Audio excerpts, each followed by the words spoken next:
Estamos en comunicación telefónica con Jorge Altamira, dirigente del espacio político Política Obrera. Buen día, ¿cómo le va? Guillermo Villarroel lo saluda. ¿Qué tal, Guillermo? Buenos días. Muy bien, gracias por atendernos, muy amable, Jorge. ¿Qué tal? Bueno, queríamos hablar y tener una opinión respecto a la guerra que está ocurriendo entre Rusia y Ucrania. Ustedes han hecho un comunicado donde hablan de una guerra imperialista mundial no declarada, por lo menos esto es lo que da a conocer el espacio de Política Obrera. Sí. Bueno, creo que una guerra de Rusia contra Ucrania es minimizar lo que está ocurriendo. Esto es una guerra internacional entre la OTAN y Rusia, donde el escenario de la guerra parcialmente es Ucrania, pero es un escenario de guerra mundial. El afán de minimizar esto, que a lo mejor señalan algunos medios de prensa, etcétera, es inaceptable. Además me parece que forma parte hasta de una propaganda, porque indudablemente que los ucranianos, el pueblo de Ucrania, defiende su independencia nacional, pero la guerra que se está librando es una guerra entre Occidente, de la OTAN, y Rusia. Se han tomado medidas económicas violentísimas contra el gobierno, el Estado y capitalistas rusos. Alemania, que tenía restricciones autoimpuestas, no impuestas por otros, sino autoimpuestas, a la entrega de material militar a naciones en conflicto, ha abierto la canilla y está abasteciendo a Ucrania.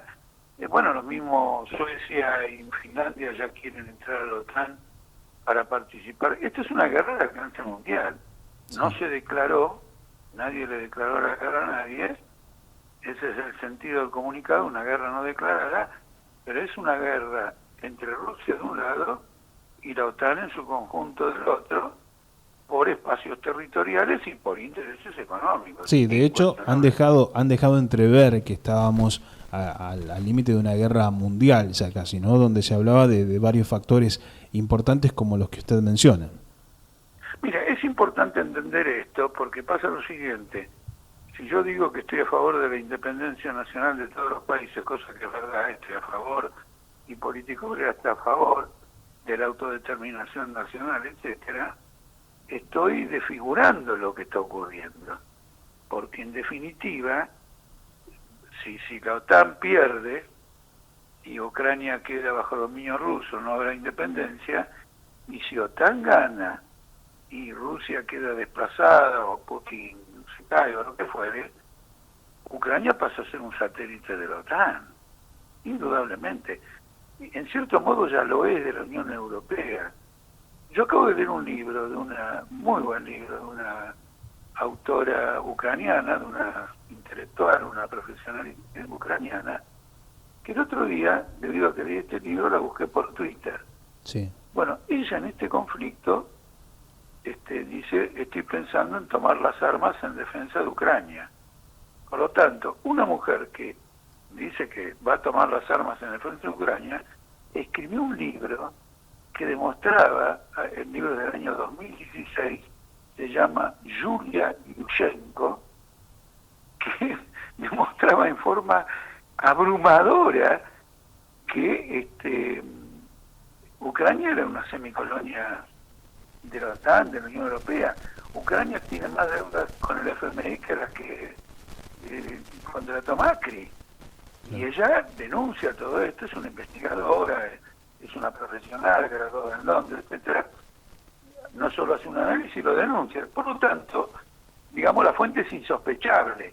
No es una prorrusa, es una ucraniana que quiere combatir a los rusos.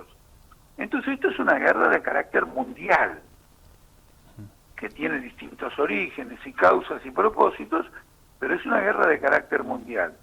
Y los discursos que se han pronunciado en el último día, en particular el de Biden ante el Congreso norteamericano, dejan ver que Estados Unidos quiere llevar esta guerra hasta el final. Ahora, sí, Jorge, quería preguntarle, porque también ha dado su postura el canciller argentino, Santiago Cafiero, donde dio a conocer también que la Argentina tiene una tonalidad imparcial en este conflicto que está teniendo Rusia con Ucrania. ¿Por qué esto? ¿Por qué la Argentina toma esta imparcialidad frente a un evento en el cual, bueno, podríamos repudiar lo que está pasando concretamente, esta invasión de Rusia a Ucrania? Bueno, ocurre lo siguiente, el gobierno argentino no sabe dónde está parado, simplemente expresa una confusión. Ahora, no se trata de que repudie a Rusia, indudablemente Rusia está llevando adelante una guerra que se está convirtiendo en una guerra de anexión. Imagínense lo que significa. Si esto sigue así, algo que ellos definieron al principio como una acción parcial, puede convertirse en una anexión de Ucrania a Rusia. Esto hay que repudiarlo. Ahora, la OTAN es partícipe de esta guerra, la impulsa y la está promoviendo. Y no quiere saber de ningún tipo de negociación y acuerdo, porque en mi interpretación está apostando a aplastar a los rusos a fuerza de sanciones, contradicciones, resistencias populares, y por lo tanto la OTAN no solo va por Ucrania, sino que va por Rusia entera. Entonces el gobierno argentino tendría que denunciar a los dos. De modo que cuando vota en la ONU, en las Naciones Unidas, contra la agresión rusa, está omitiendo algo muy importante.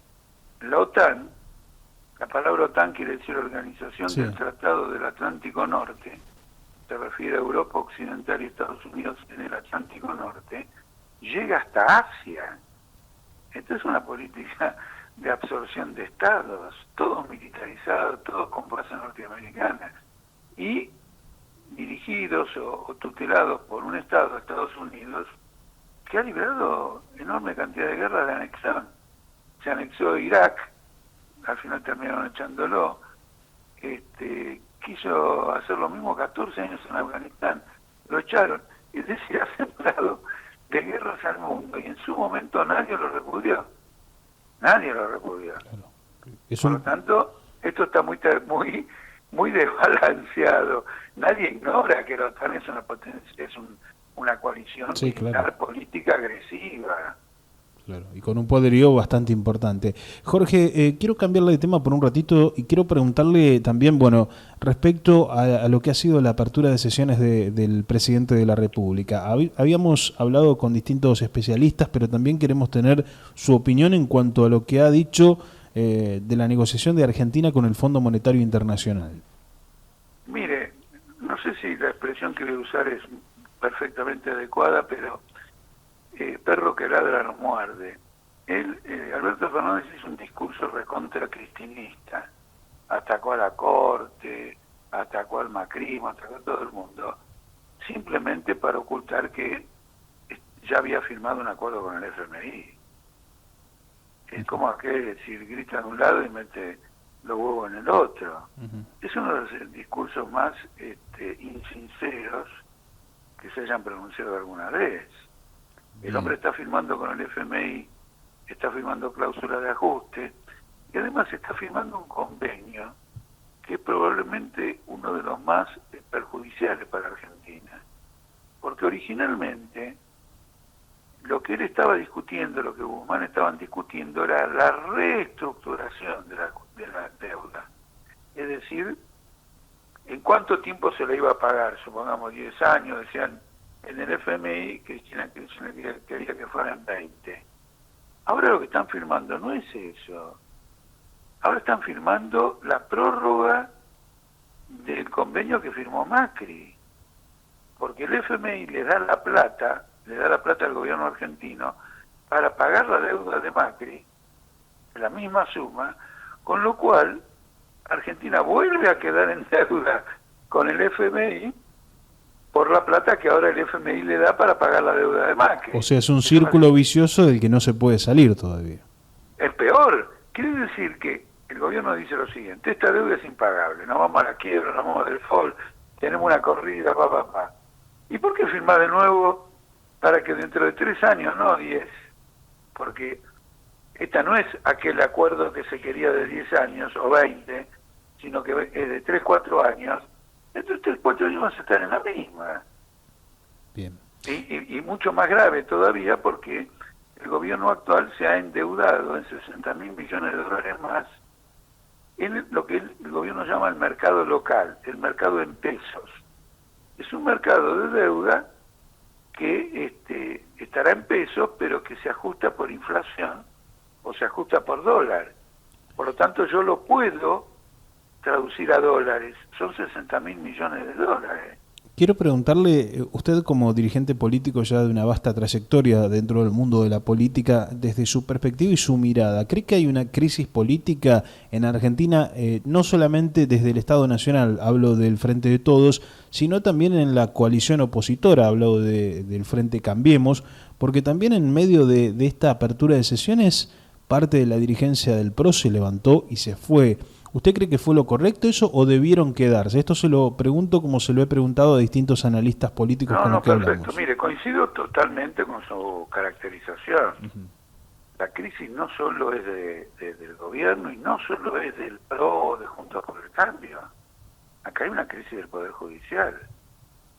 Acá está en crisis el Banco Central, que tiene una deuda con los bancos locales de 40.000 millones de dólares. Acá está en crisis la educación. Es decir, nosotros tenemos una crisis de régimen político y tenemos una crisis del aparato del Estado. Ahí el gobierno atacó violentamente a los jueces de la Corte y le dijo que estaban encubriendo causas. Se lo dijo textualmente, le dijo, acá hay una cautelar contra las empresas de comunicaciones y ustedes no se han pronunciado durante 4 años, con lo cual no podemos hacer nada y estas telecomunicaciones se están enriqueciendo. Se lo dijo en la cara. Este es un Estado desarmado completamente. Argentina va a una crisis infinitamente más profunda que la que tiene de carácter político. Ahora, el PRO tiene un problema. Es parte de esta crisis porque estuvo 4 años en el gobierno.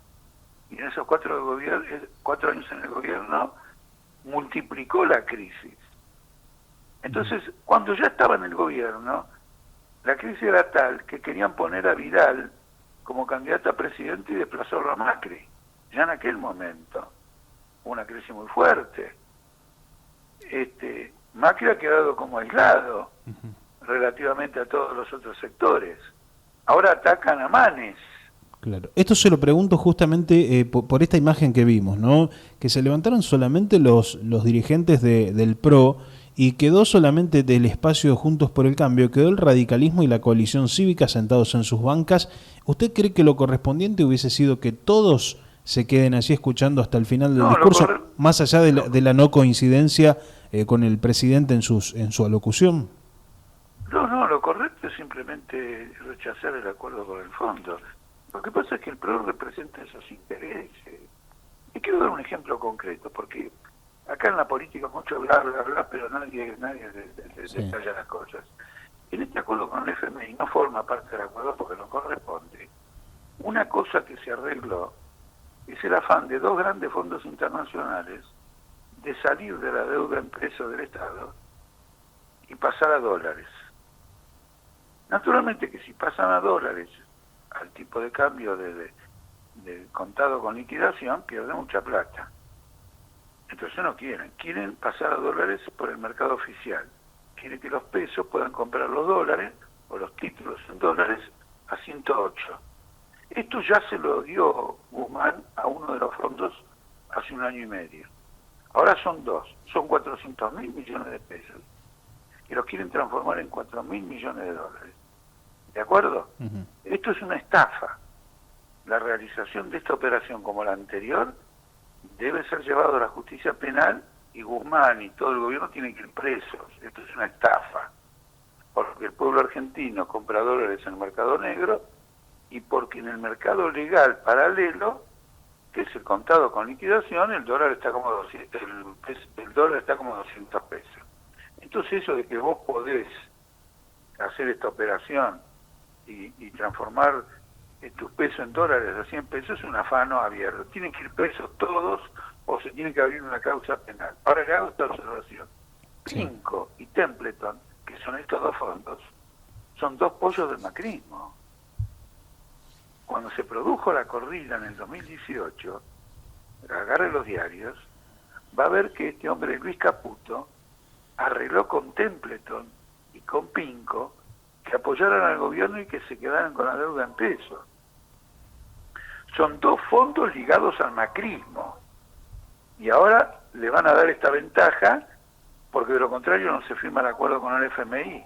Estamos metidos en el barro y en la porquería, mientras el pueblo argentino está sufriendo, porque tiene 50% de pobreza, y tiene 2 millones de desocupados y 2 millones de changuistas, que se los llama subocupados. Jorge, quería preguntarle, ¿usted qué cree que debería hacer la Argentina para empezar a salir de esta crisis no solamente política, sino también económica que estamos teniendo en la Argentina, en un momento en el cual, bueno, se ha devaluado muchísimo el peso argentino, pero ¿cuál sería la política correcta a aplicar en la Argentina para que todo empiece a funcionar, por lo menos desde su perspectiva? Mire, quiero decir lo siguiente, usted me hace una pregunta muy franca, muy abierta. Sí. Si efectivamente tenemos la crisis política que tenemos, y los gobernantes responden a los intereses que tienen, hay que sacarlos del gobierno, y los que tienen que gobernar son los que laburan todos los días, no cometen este tipo de fraudes, no se endeudaron, nunca vieron un dólar, y están pagando las consecuencias.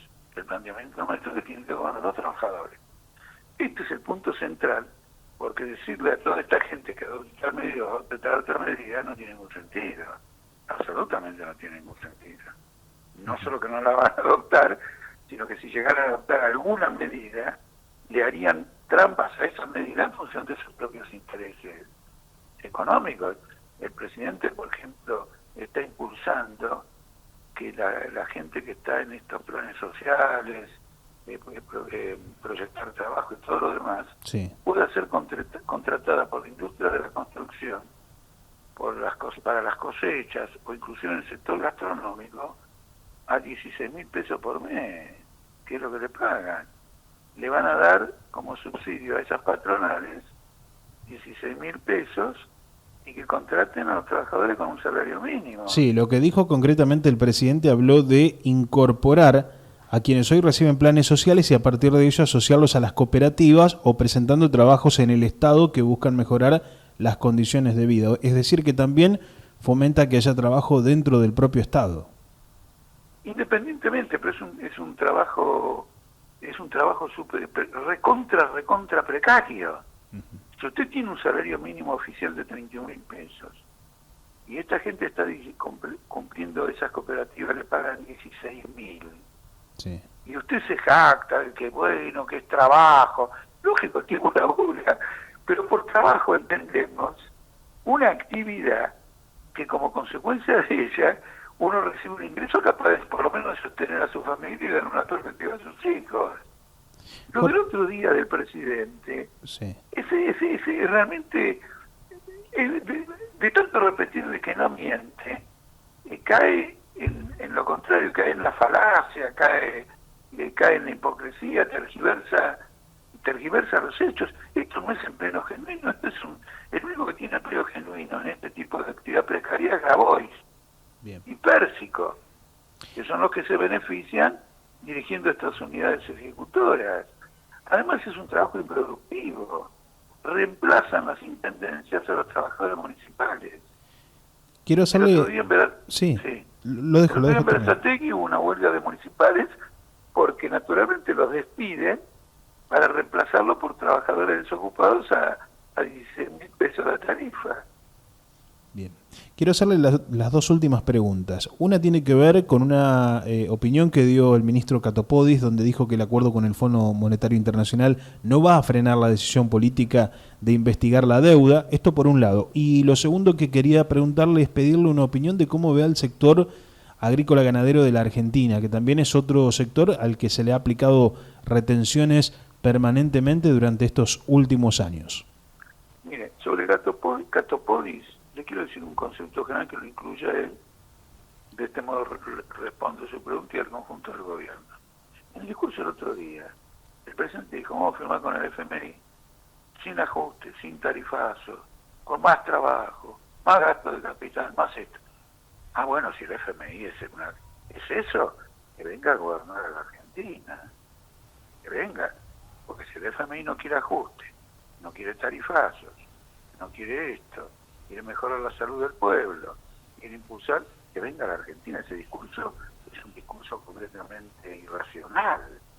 Porque si yo me hago socio de alguien, al que todo el mundo lo considera un mal socio, negativo para el país, y resulta que el tipo quiere lo mejor para nosotros, al punto que quiere, ese enemigo, ya le digo, de todo el ajuste, todo. Viejos, vengan y gobiernen ustedes, porque ustedes son buenísimos. Esto demuestra la falacia del discurso, demuestra la falacia del Catopodis, etcétera, porque ahora el problema que se presenta es que Catopodis tiene que decir qué hace con el acuerdo con Pinco y Templeton, autorizándolo a transformar deuda en pesos en una deuda en dólares.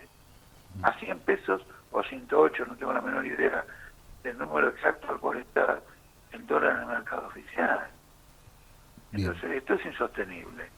El gobierno está en una impas definitiva, se va a ver en el Congreso, este año va a ser una crisis política fundamental y el Frente de Todos está completamente liquidado.